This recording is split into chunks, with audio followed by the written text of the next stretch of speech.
দেখুন, কুণালবাবু বা শোভনদেববাবু অফিসিয়ালি একটা লিডার অফ দ্য অপোজিশনের ডিমান্ড করেছিল বা অনারেবল স্পিকারের কাছে চিঠি দিয়েছিল। সেই চিঠি নিয়েই আজকে বিস্তর বিতর্ক, যেটা চিঠির কে অরিজিনাল সই করেছে, কে ডুপ্লিকেট সই করেছে, কে জাল সই করেছে, এই চিঠি নিয়ে যখন গোটা রাজ্য বিধানসভায় উত্থাল বা সাধারণ মানুষও এটা নিয়ে চর্চায়, এটা একটা বিভ্রান্তিকর পরিস্থিতির মধ্যে আমাদের অষ্টাদশ বিধানসভার নবনির্বাচিত স্পিকার সাহেব অফিসিয়ালি একটা এলওপি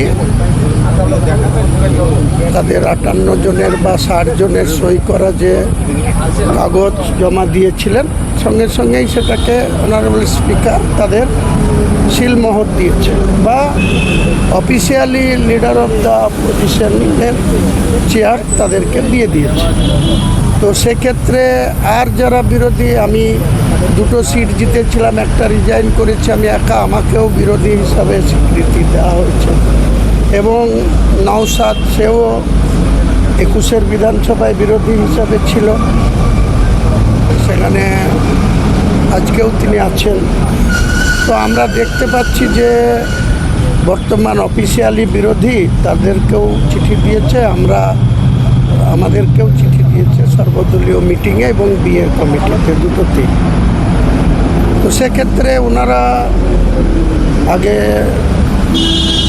যেমন লোকসভাতে আপনারা দেখলেন যে প্রায় 20 থেকে 22 জন সংসদীয় সিনিয়র মোস্ট নেতা সুদীপ বন্দ্যোপাধ্যায় মমতা বন্দ্যোপাধ্যায়ের স্নেহধন্য হয়ে তিনি কলকাতায়, উত্তর কলকাতার বারবার এমপি হয়ে তিনি দলনেতা ছিলেন, এবং যখন তাকে অ্যারেস্ট করে ভুবনেশ্বরে নিয়ে যাওয়া হয়েছিল তখনও নেত্রী তাকে সেই দলনেতার পদ থেকে সরাননি।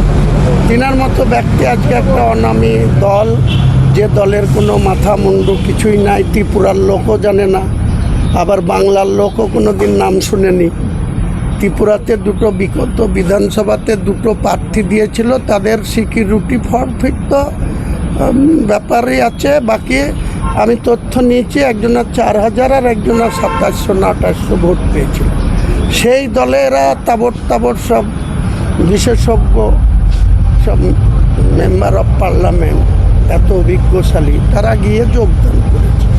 তো এবার লোকসভাতেও আগামী দিনে দেখতে পাবেন 20 জুলাই যখন লোকসভা খুলবে। আর এখন তো 18 তারিখে মাননীয় গভর্নর আসবেন, ভাষণ দেবেন, 22 তারিখে বাজেট হবে, সেদিন ভেতরে অনেক কিছুই দেখা যাবে, কে বিরোধী। সুদীপ বন্দ্যোপাধ্যায় রাজনৈতিক লোককে যখন 10ই মার্চ 2024 র্যাম তৈরি করে 42 জন প্রার্থীর নাম নেচে কুচে ঘোষণা করেছিল অভিষেক আর তার পিসি, আমি কিন্তু সেই দিনই বিকেলবেলায় জিহাদ ঘোষণা করে বলেছিলাম যে ওই বরোদা থেকে যে বিজেপির বি টিম তাদেরকে কেন নিয়ে এসছে, আমি এর হয়ে ভোট করব না। সবাই জানে আমি 10ই মার্চ 2024 থেকে একদম কন্টিনিউ 16ই মার্চ পর্যন্ত সেই স্ট্যান্ডে অটুট ছিলাম। আমার সিকিউরিটি প্রত্যাহার করে নেওয়া হয়েছিল পার্টির নেতৃত্বের সমালোচনা করার জন্য, তবুও আমি পিছু হটিনি।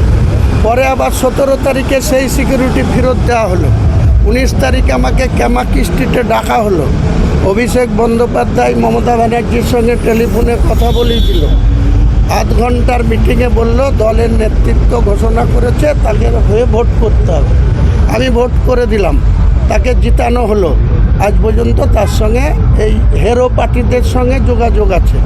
অপূর্ব সরকার 4ঠা ডিসেম্বর যখন আমাকে মমতা ব্যানার্জি চূড়ান্ত অপমান করে দল থেকে সাসপেন্ড করলো, সেদিন যে ওই জেলার সাংগঠনিক জেলার, আর যেদিন আমাকে ওই অপমান করেছিল, আমি সেই দিন প্রতিজ্ঞা করেছিলাম মুর্শিদাবাদ জেলায় তৃণমূলের শক্তি অবক্ষয় হবে, শক্তি ক্ষয় হবে, ক্ষয়িষ্ণু হবে।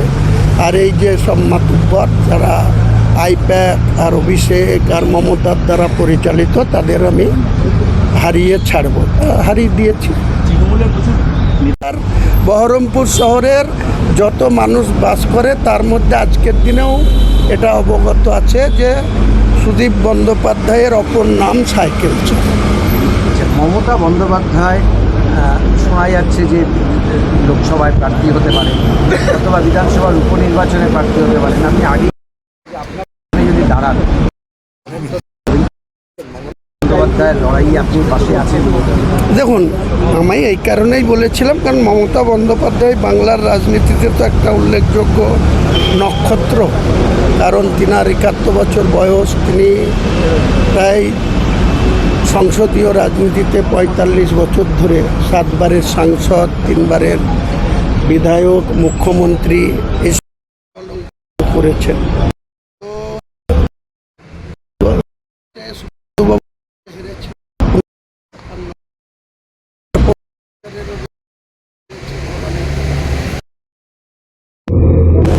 আজকে যাদের দল ভেঙে যাচ্ছে, এই দলের মধ্যে উপদল তৈরি হচ্ছে। ফার্স্ট টাইম বিধায়ক হয়ে ঋতব্রত বন্দ্যোপাধ্যায় এলওপি হয়ে গেল, কোনো লেটার হেডের চিঠি দরকার হলো না।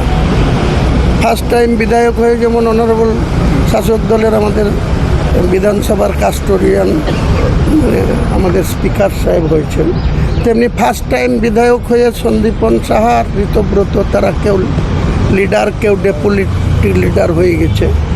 আমি ওই জন্য বলেছিলাম মমতা ব্যানার্জি যদি আসতে চাই, আমার তো 81,000 ভোটে তৃণমূলকে হারিয়েছি আর 59,000 ভোটে বিজেপিকে হারিয়েছি।